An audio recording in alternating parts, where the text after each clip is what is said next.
Hello friends, ನಾನು ನಾರಾಯಣ್. ನಮ್ಮ ಕರ್ನಾಟಕ ರಾಜ್ಯವು 320 ಕಿಲೋಮೀಟರ್ ಉದ್ದದ ಕಡಲ ತೀರವನ್ನು ಹೊಂದಿದೆ ಹಾಗೂ ಪ್ರತಿ ವರ್ಷ ನಮ್ಮ ಕರ್ನಾಟಕ ರಾಜ್ಯದಿಂದ 2 ರಿಂದ 3 ಲಕ್ಷ ಕೋಟಿ ಮೌಲ್ಯದ ವಸ್ತುಗಳನ್ನು ನಮ್ಮ ದೇಶದ ಬಂದರುಗಳಿಂದ ಎಕ್ಸ್ಪೋರ್ಟ್ ಮತ್ತು ಇಂಪೋರ್ಟ್ ಅನ್ನು ಮಾಡಲಾಗುತ್ತಿದೆ. ಆದರೆ 14 ಬಂದರುಗಳನ್ನು ಹೊಂದಿರುವ ನಮ್ಮ ಕರ್ನಾಟಕದಲ್ಲಿ ನಮ್ಮ ರಾಜ್ಯದಲ್ಲಿ ಉತ್ಪಾದನೆಯಾಗುತ್ತಿರುವ ವಸ್ತುಗಳ ಎಕ್ಸ್ಪೋರ್ಟ್ ಮತ್ತು ಇಂಪೋರ್ಟ್ ಆಗುತ್ತಿರುವುದು ಕೇವಲ 8,000 ಕೋಟಿ ಮೌಲ್ಯದ ವಸ್ತುಗಳನ್ನು ಮಾತ್ರ.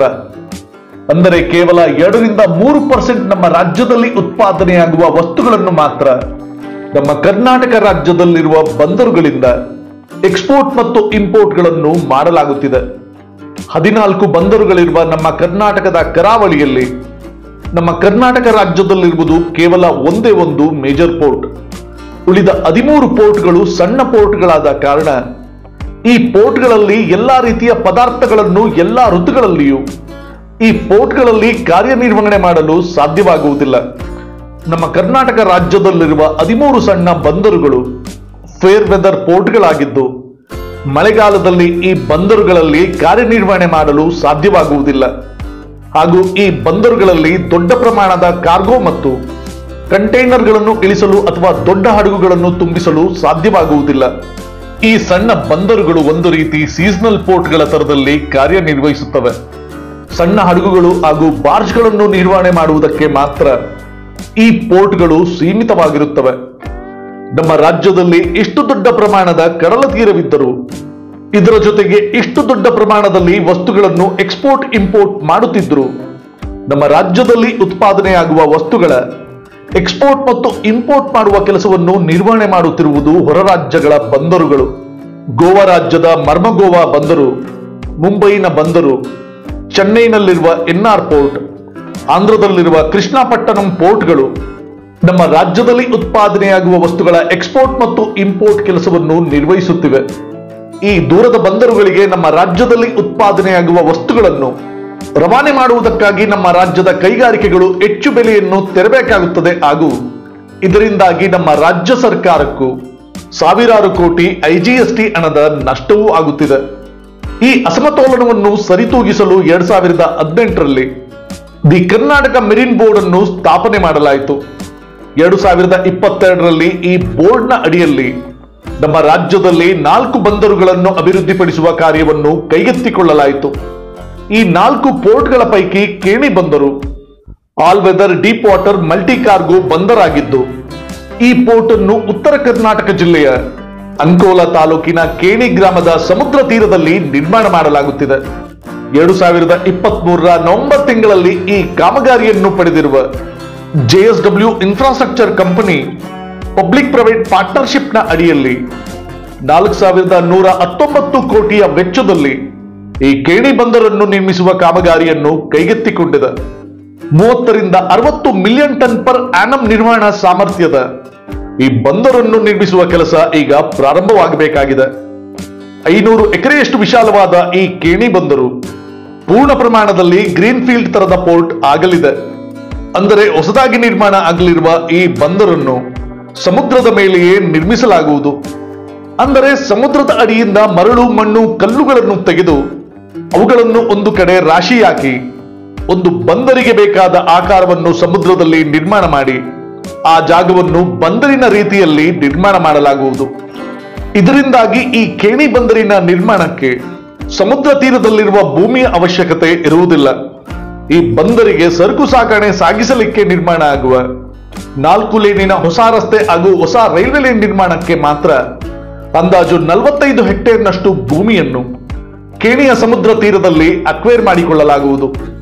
500 ಎಕರೆಯಷ್ಟು ವಿಶಾಲವಾಗಿ ಸಮುದ್ರದ ಮೇಲೆ ನಿರ್ಮಾಣ ಆಗಲಿರುವ ಈ ಕೇಣಿ ಬಂದರು ಎಲ್ಲಾ ಋತುಗಳಲ್ಲಿಯೂ ಕಾರ್ಯನಿರ್ವಹಿಸಬಲ್ಲ ಡೀಪ್ ವಾಟರ್ ಮಲ್ಟಿ ಕಾರ್ಗೋ ಬಂದರು ಆಗಲಿದೆ.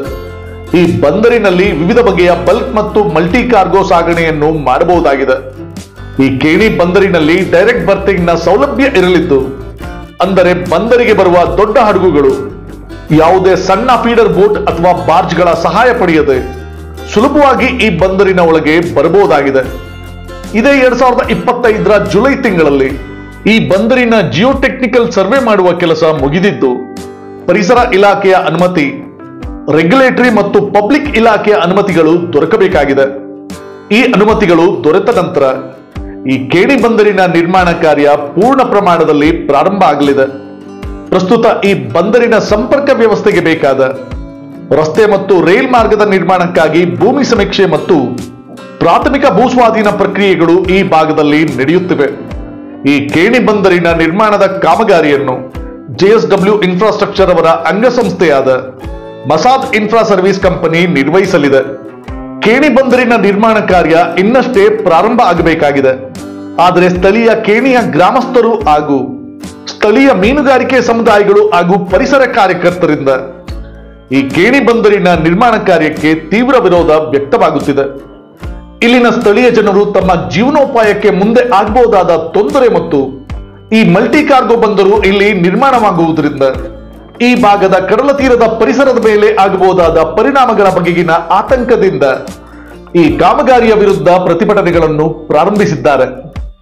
ನಮ್ಮ ಅಖಂಡ ಕರ್ನಾಟಕ ರಾಜ್ಯದ ಅಭಿವೃದ್ಧಿಗೆ ನಮ್ಮ ಕಡಲ ತೀರದಲ್ಲಿ ಈ ಕೇಣಿ ಬಂದರಿನ ನಿರ್ಮಾಣ ಬಹಳ ಅನಿವಾರ್ಯವಾಗಿದೆ. ಈ ಕೇಣಿ ಬಂದರು ನಿರ್ಮಾಣವಾದರೆ ಸಾವಿರಾರು ಹೊಸ ಉದ್ಯೋಗಗಳು ಸೃಷ್ಟಿಯಾಗುತ್ತವೆ. ಕೇಣಿ ಬಂದರು ನಿರ್ಮಾಣವಾದರೆ ಕೆಲವರಿಗೆ ತೊಂದರೆ ಆಗಬಹುದು ನಿಜ. ಅಂತೆಯೇ ಇದರ 100 ಪಟ್ಟು ಹೆಚ್ಚು ಜನಕ್ಕೆ ಈ ಹೊಸ ಬಂದರು ನಿರ್ಮಾಣದಿಂದ ಸಹಾಯವೂ ಆಗುತ್ತದೆ. ನಮ್ಮ ಕರ್ನಾಟಕ ರಾಜ್ಯವು ಎಷ್ಟೋ ವಿಷಯಗಳಲ್ಲಿ ನಮ್ಮ ದೇಶಕ್ಕೆ ಮಾದರಿಯಾಗಿದೆ ಹಾಗೂ ಮುಂಚೂಣಿಯಲ್ಲಿದೆ. ಆದರೆ ನಮ್ಮ ಕರ್ನಾಟಕ ರಾಜ್ಯವು 320 ಕಿಲೋಮೀಟರ್ ಉದ್ದದ ಕಡಲ ತೀರವನ್ನು ಹೊಂದಿದ್ದರೂ ಸಹಿತ ಉತ್ತಮ ಬಂದರುಗಳನ್ನು ಹೊಂದುವ ವಿಷಯದಲ್ಲಿ ಬಹಳ ಹಿಂದೆ ಉಳಿದಿದೆ.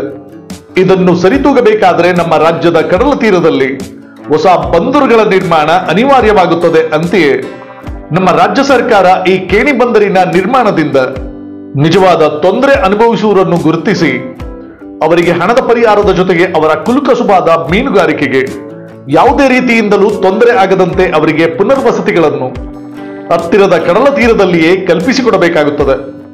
ಅಂತೆಯೇ ಈಗ ಕೇಣಿ ಬಂದರಿನ ನಿರ್ಮಾಣಕ್ಕೆ ಬೇಕಿರುವ ಪರಿಸರ ಇಲಾಖೆ ಹಾಗೂ ಇನ್ನಿತರ ಇಲಾಖೆಗಳ ಒಪ್ಪಿಗೆ ಶೀಘ್ರವಾಗಿ ಸಿಗುವ ತರದಲ್ಲಿ ಕ್ರಮಗಳನ್ನು ಕೈಗೊಳ್ಳಬೇಕು.